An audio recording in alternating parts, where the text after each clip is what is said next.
আমাকে চিনলো না ছাগলে, ছাগল যে থাকে গরুর গোয়ালে। আমাকে চিনলো না ছাগলে, ছাগল যে থাকে গরুর গোয়ালে। আমাকে চিনলো না বড় ভাই, ছোট ভাইকে দেখলে আমার হাগা পায়। আমাকে চিনলো না বড় ভাই, ছোট ভাইকে দেখলে আমার হাগা পায়। ঘেট্টুরে, স্যার এখনো আসছে না কেন? আমিও তো সেটাই ভাবছি, আজ আবার স্যারের কিছু হলো না তো? কি অলক্ষণের কথা বলছিস? স্যারের আবার কি হবে? হতে পারে স্যার বাথরুমে স্নান করতে গিয়ে পা পিছলে পড়ে স্যারের কোমরে লেগে গেছে। ধুর, তুই যে কি অলক্ষণে কথা বলিস না। হয়তো সকালে ভাত খাবার সময় স্যারের গলায় মাছের কাঁটা আটকে গেছে। তোরা তখন থেকে স্যারকে নিয়ে এত অলক্ষণে কথা বলছিস কেন? তাহলে স্যারের এত দেরি হচ্ছে কেন? স্যার তো কোনোদিনও এত দেরি করে না। তাই বলে কি স্যার বাথরুমে পড়ে গেছে, স্যারের গলায় মাছের কাঁটা আটকে গেছে? তাহলে কালু, তুই আইডিয়া করে বল, স্যারের আসতে এত দেরি হচ্ছে কেন? স্কুলে আসার সময় সাইকেল নিয়ে রাস্তার ধারের ড্রেনেও তো পড়ে যেতে পারে। আমাদের আইডিয়া গুলো সব অলক্ষণে, আর তোর আইডিয়াটা লক্ষণে, তাই তো? এই, কার আইডিয়া অলক্ষণে আর কার আইডিয়া লক্ষণে সেটা পরে দেখবি। ওই দেখ, স্যারের পায়ের আওয়াজ পাওয়া যাচ্ছে। আমার মনে হয় স্যার চলে এসেছে। সত্যি তো, আমারও মনে হয় স্যার চলে এসেছে। দাঁড়া সবাই। Good morning sir. আরে, এইটা তো লেবু। বসে পড় সবাই। কি রে লেবু, তুই আজ এত দেরি করলি যে? লেবু বড়, আজ এত দেরি হলো কেন তোর? সেটা পরে বলছি, আগে বল, স্যার তো এখনো আসেনি। না রে, স্যার আজকে এত দেরি করছে কেন কে জানে। তেদা কথা বলছিস না তো? সত্যি বলছিস তো? স্যার তো এখনো আসে নাই। সত্যি সত্যি সত্যি, তোর চুলের দিব্যি দিয়ে বলছি, এখনো স্যার আসেনি। তাইলে মনে হয় স্যার তো স্যারের শ্বশুর ঘর গেছে। যাক, আজ মারের হাত থেকে তো বেঁচে গেলাম। লেবু, তুই ঠিকই বলেছিস, কিন্তু আমাদের তো সময় কাটছে না। স্যার কখন আসবে কে জানে। স্যার যতক্ষণে না আসে আমরা কি বসে থাকবো চুপচাপ? স্যার যতক্ষণে না আসে আমরা কি বসে থাকবো চুপচাপ? আবারও বলছি, স্যার যতক্ষণে না আসে আমরা কি বসে থাকবো চুপচাপ? আগে আগে ততক্ষণে আমাদের সবার মধ্যে গানের লড়াইটা হন যাক। বাহ লেবু, বাহ, দারুণ শায়েরি বললি কিন্তু। সত্যি লেবু একটা একদম অরিজিনাল শিল্পী লোক। আমি তো লেবুকে যতই দেখি ততই অবাক হয়ে যাই। পেছি, তুই অবাক তো পরে হবি, আগে গানের লড়াই তো শুরু কর। তুমি আগে শুরু করো লেবু। না, আজ ফেলু শুরু করুক লড়াইটো, তারপরে ঘেটু, শেষে আমি গাইবো। নে ফেলু, শুরু কর গানের লড়াই। বেশ, লেবু ভাই যখন বলছে তখন আমি শুরু করি গানের লড়াই। 1 2 3 4 5 6 7 8 9 10 11 12 13 14 15 14 15 16 17 18 19 20 21 22 23 24 25 26 27 28 29 30 31 32 33 34 35 36 37 38 39 40 41 42 42 43 44 45 46 47 48 49 50 51 52 53 54 55। নে, এবার ঘেট্টু, তুই ন দিয়ে গান শুরু কর। বেশ, ন দিয়ে তো গাইছি। নান্টু ছেলে ফান্টু আমার মোবাইলটা কিনেছে, 500 টাকা দেওয়ার কথা ছিল, নান্টু 200 টাকা দিয়েছে। নান্টুর ছেলে ফান্টু আমার মোবাইলটা কিনেছে, 500 টাকা দেওয়ার কথা ছিল, ফান্টু 200 টাকা দিয়েছে। আমি যখন খেতে বসি ফান্টু বাজায় বাঁশি, হাত না ধুয়ে এলো হাতে কেমন করে আসি। আমি যখন খেতে বসি ফান্টু বাজায় বাঁশি, আসি, হাত না ধুয়ে এটো হাতে কেমন করে আসি। ফান্টু তুই 500 টাকা দিলে দিয়ে যা, না হলে তুই আমার মোবাইলটা ফেরত দিয়ে যা। নে লেবু, তুই আ দিয়ে গান শুরু কর। আ দিয়ে তো গাইছি। আমাকে চিনল না ছাগলে, ছাগল যে থাকে গরুর গোয়ালে। আমাকে চিনল না ছাগলে, ছাগল যে থাকে গরুর গোয়ালে।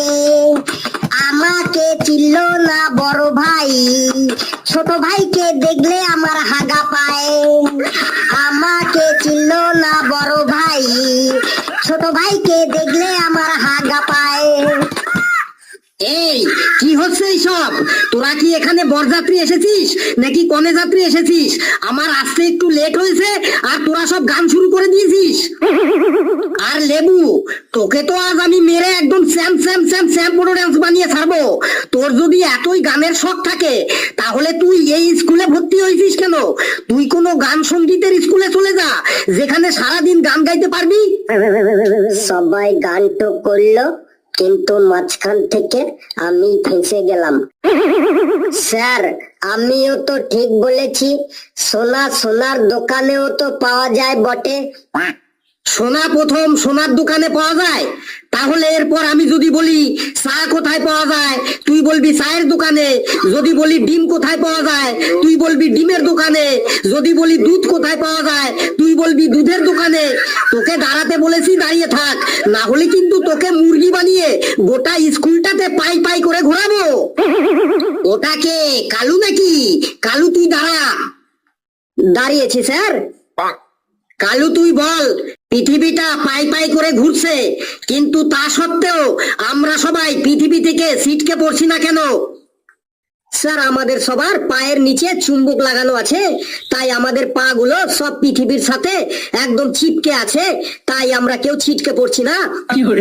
কোথায় আমাদের পায়ের নিচে চুম্বক লাগানো আছে তুই দেখা।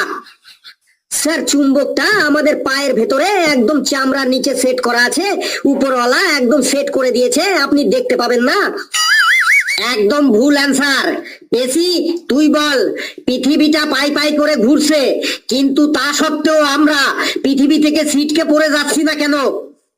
স্যার, পৃথিবীটাও ঘুরছে, পৃথিবীর তালে তাল মিলিয়ে আমরাও ঘুরছি।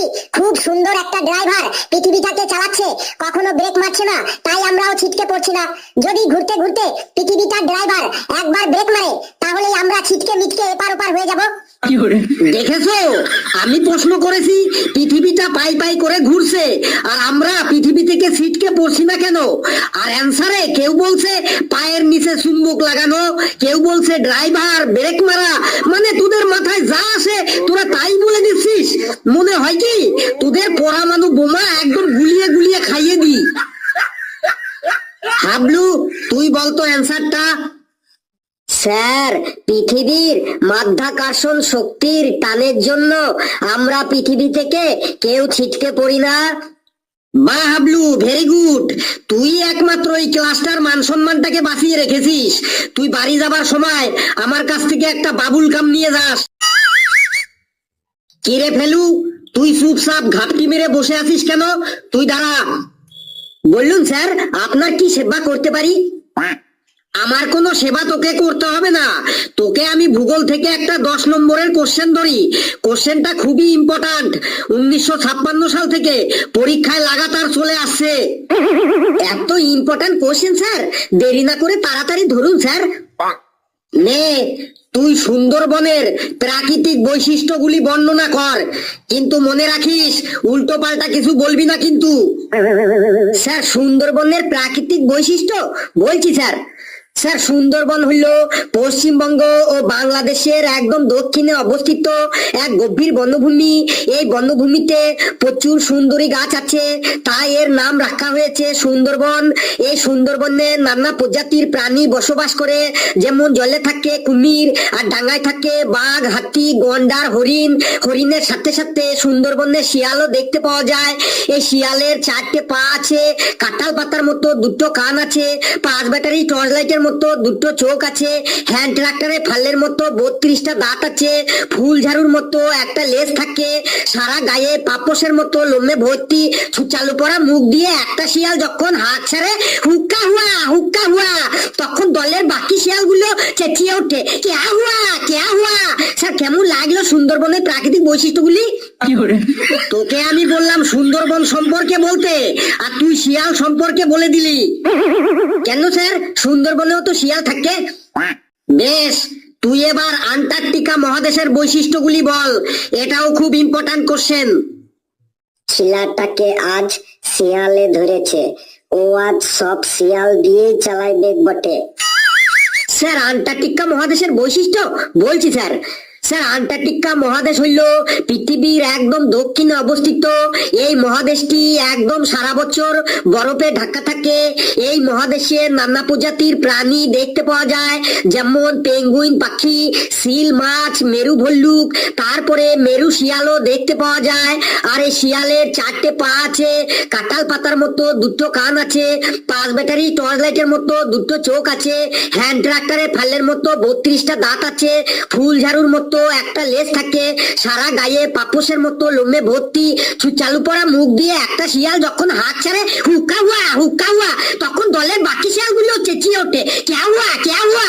স্যার কেমন লাগলো আন্টার্কটিকা মহাদেশের বৈশিষ্ট্যগুলি? যেটো আইডিয়া করেছিলাম সেটাই ঠিক, ছেলেটা আজ শিয়াল দিয়েই চালাইবে বটে। বুঝেছি, এ বেটা সবকিছুই শিয়াল দিয়েই চালাবে, কিন্তু আমিও ছাড়ার পাত্র নই। তোকে আজ আমি জব্দ করেই ছাড়বো, রেগে গেলে চলবে না, ওকে ঠিক তেলিয়ে তেলিয়ে জব্দ করতে হবে। বাবা ফেলু, তোমার মামা বাড়ি কোথায় বাবা? স্যার আমার মামার বাড়ি গোপালপুরে। তোমার মামার বাড়িতে কোনো শিয়াল আছে? না স্যার, আমার মামার বাড়িতে 2টো কুকুর আছে আর একটি বিড়াল আছে, কোনো শিয়াল টিয়াল নেই। বেশ, তাহলে তোমার মামার বাড়ির প্রাকৃতিক পরিবেশের বৈশিষ্ট্যগুলি বলো। এবার দেখি তোর মামার বাড়িতে শিয়াল কি করে আনিস তুই। বলছি স্যার। স্যার আমার মামার বাড়ির প্রাকৃতিক পরিবেশটা খুবই ভালো। চারিদিকে চাষের জমি, উপরে খোলা আকাশ, আর মাঝখানে আমার মামাদের ছোট্ট গ্রাম। দিনের বেলায় মামার বাড়িতে নানান রকমের পাখির কলরব শুনে মনটা একদম ভরে যায়, কিন্তু সন্ধে নামার পর রাত হলে চারিদিকে ঘুটঘুটে অন্ধকার হয়ে যায়, আর তখনই চারিদিক থেকে শিয়ালের ডাক শুনতে পাওয়া যায়। আর এই শিয়ালের 4টে পা আছে, কাঁঠাল পাতার মতো 2টো কান থাকে, 5 ব্যাটারি টর্চ লাইটের মতো 2টো চোখ আছে, হ্যান্ড ট্রাক্টরে ফালের মতো 32টা দাঁত আছে, ফুল ঝাড়ুর মতো একটা লেজ থাকে, সারা গায়ে পাপোশের মতো লোমে ভর্তি, চালু পড়া মুখ দিয়ে একটা শিয়াল যখন হাত ছাড়ে হুক্কা হুয়া তখন দলের বাকি শিয়ালগুলো চেঁচিয়ে ওঠে কেয়া হুয়া। স্যার কেমন লাগলো আমার মামার বাড়ির প্রাকৃতিক পরিবেশটা? এই বললি তোর মামার বাড়িতে কোনো শিয়াল নেই, তারপরেও শিয়াল এলো কি করে? স্যার মামার বাড়িতে শিয়াল নেই, কিন্তু আশেপাশে তো আছে। নে ফেলু, তুই এক কাজ কর, তুই এবার আমার সম্পর্কে মানে আমার বৈশিষ্ট্যগুলি বলতো, মানে তুই আমার সম্পর্কে কিছু বলতো দেখি। এবার তুই আমার মধ্যে শিয়াল আনিস কি করে? ছেলেটা মনে হয় এবার ফেসে গেল, সেক্টর মধ্যে ও শিয়াল কি করে আনে দেখি। স্যার আপনার সম্পর্কে বলবো? এত সহজ কোশ্চেন ধরলেন? কথা না বাড়িয়ে তুই বলা শুরু কর। স্যার আপনার নাম ভান্ডু কুমার দান্ডেকর, আপনি হলেন আমাদের সব থেকে প্রিয় স্যার। আপনি খুবই উচ্চশিক্ষিত, বাংলা, ইংলিশ, ইতিহাস, ভূগোল, অঙ্ক সব সাবজেক্টেই আপনার এত গভীর জ্ঞান, মানে এত গভীর জ্ঞান, তাই আপনি হলেন একজন মহান পণ্ডিত মানুষ। মানুষের মধ্যে যার জ্ঞান বেশি থাকে তাকে বলে পণ্ডিত, আর পশুদের মধ্যে শিয়াল চালাক বলে শিয়ালকেও বলে শিয়াল পণ্ডিত।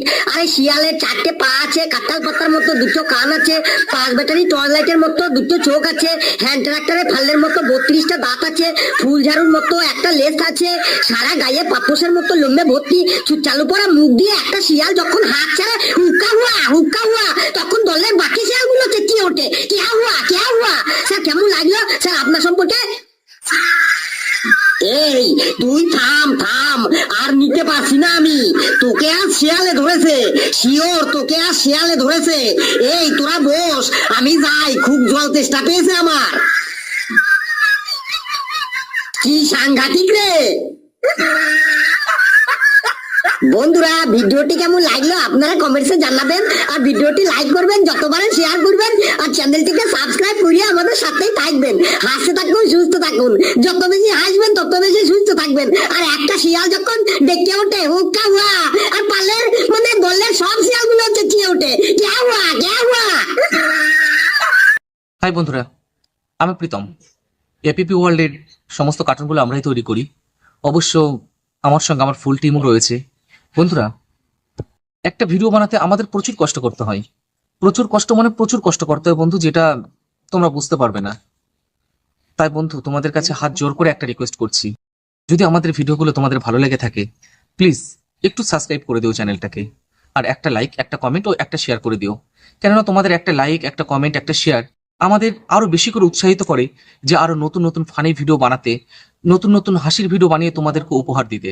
তাই বন্ধুরা, যদি ভিডিওটা ভালো লাগে প্লিজ চ্যানেলটাকে সাবস্ক্রাইব করে একটা লাইক, একটা কমেন্ট ও একটা শেয়ার করে দিও। প্রত্যেকে ভালো থেকো।